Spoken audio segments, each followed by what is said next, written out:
कोई रोडवेज कर्मचारी हैं, वो रोडवेज का मुद्दा लेकर चल रहे हैं, स्टूडेंट्स हैं वो अपना मुद्दा लेकर के चल रहे हैं, हेल्थ वर्कर्स हैं वो अपना मुद्दा लेकर चल रहे हैं, या जिसका जो समस्या है वो मुद्दा लेकर के चल रहे हैं।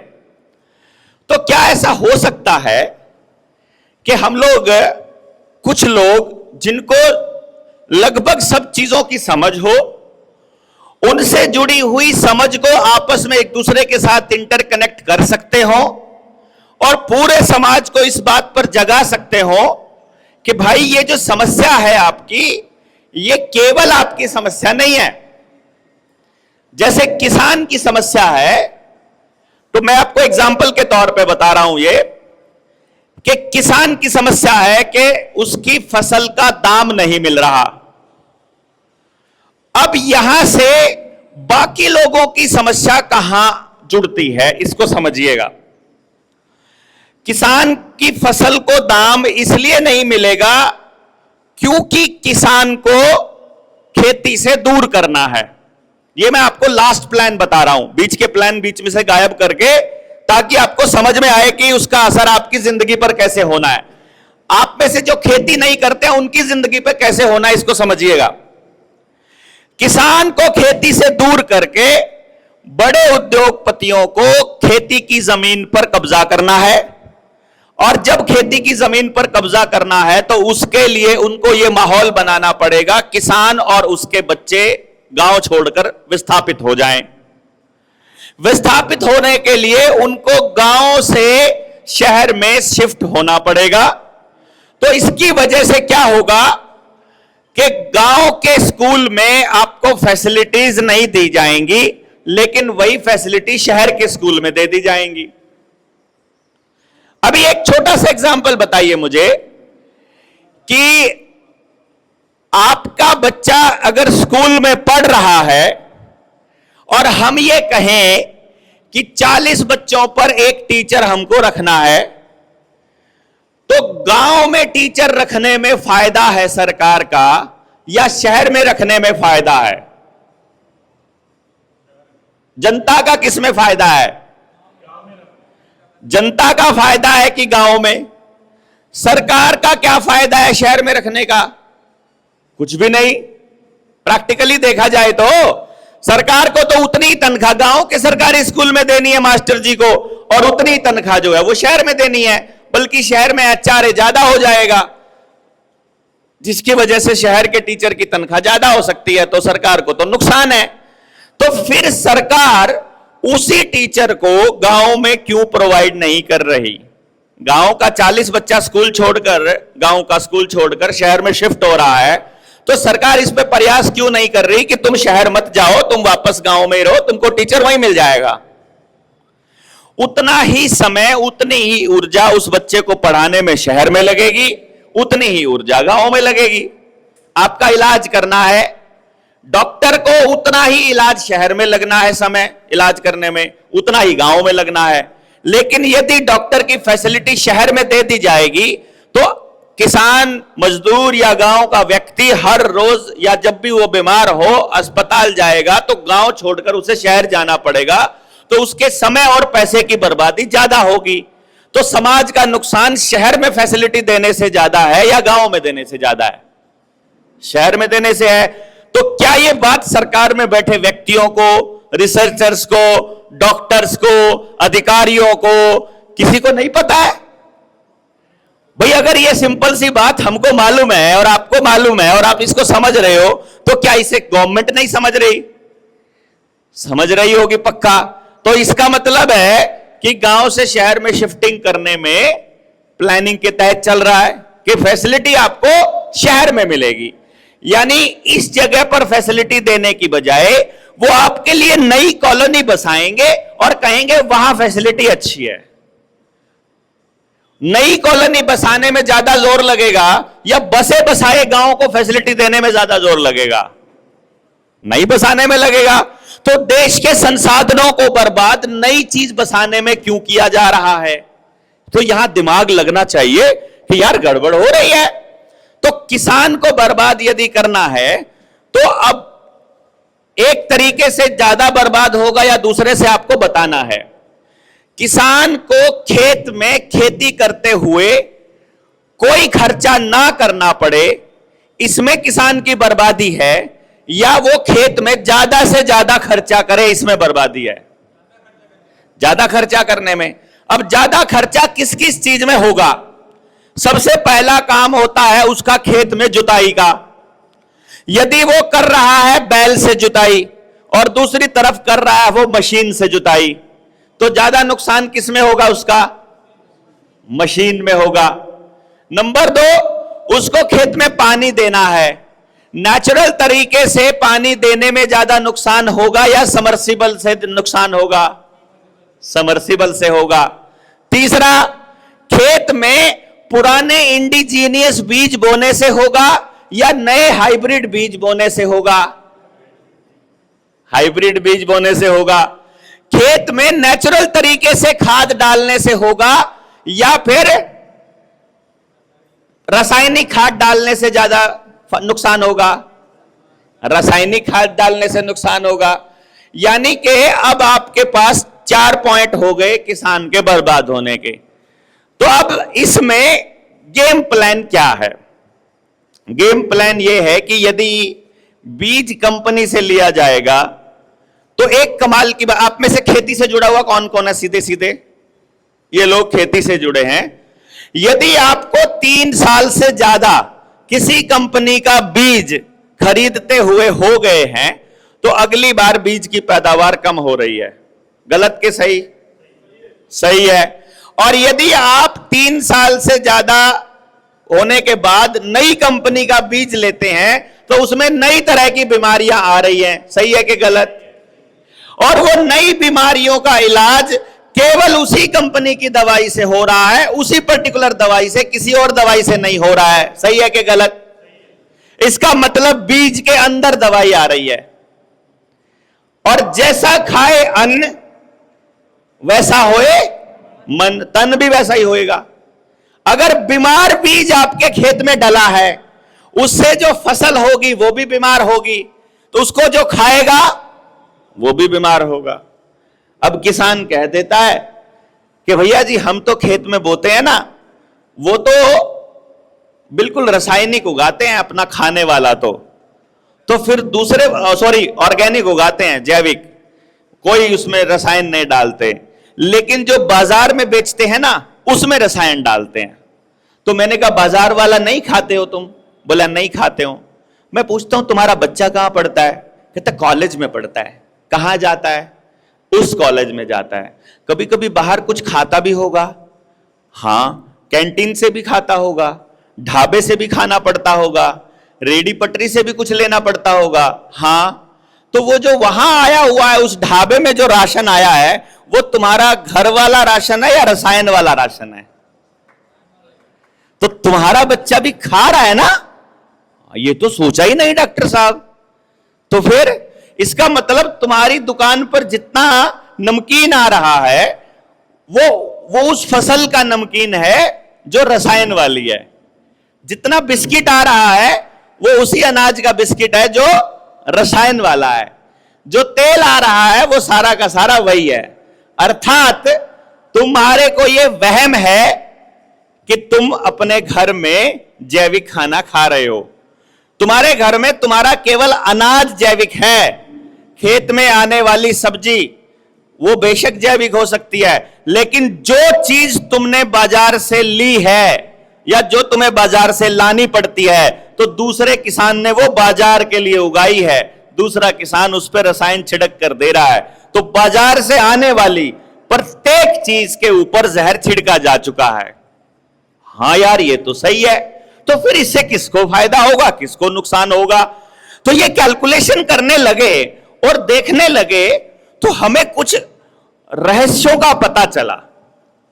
किन रहस्यों का पता चला? और फिर स्कूल खुलने के पीछे, आपके बच्चों का सिलेबस बनने के पीछे, आपके बच्चों की नौकरियों के पीछे और आपकी कंपनियों के पीछे कुछ चीजों का पता चला जो नॉर्मली हमारे बच्चों को और हमें कभी पता नहीं चलेगा जब तक हम अपनी रिसर्च खुद करना नहीं सीखेंगे। अब कमाल की बात तो यह है कि हमको रिसर्च करना सिखाया ही नहीं गया। मास्टर्स किसी ने किया है? एमए, एमएससी, एमकॉम किसी ने किया है? हाथ खड़ा करो। 3-4 लोगों ने किया है। एमए में हम थीसिस भी लिखी होगी आपने। किस किस ने लिखी है थीसिस? पेपर लिखा हो, थोड़ा बहुत लिखा है। पेपर लिखना कैसे सिखाता है गाइड? क्योंकि मैं तो यूनिवर्सिटी के प्रोफेसर से पीएचडी करने वालों को भी पता है मुझे। तो कैसे करते हैं हम थीसिस और रिसर्च पता है हमको। मैं आपको तरीका बता देता हूं, और ये बड़ी सी बड़ी यूनिवर्सिटी का खेल बता रहा हूं मैं आपको। कहीं आपको वहम हो रहा हो, जिनके बच्चे छोटे हैं वो भी थोड़ा गौर करें कि आपके बच्चे कैसे एजुकेशन सिस्टम में जा रहे हैं।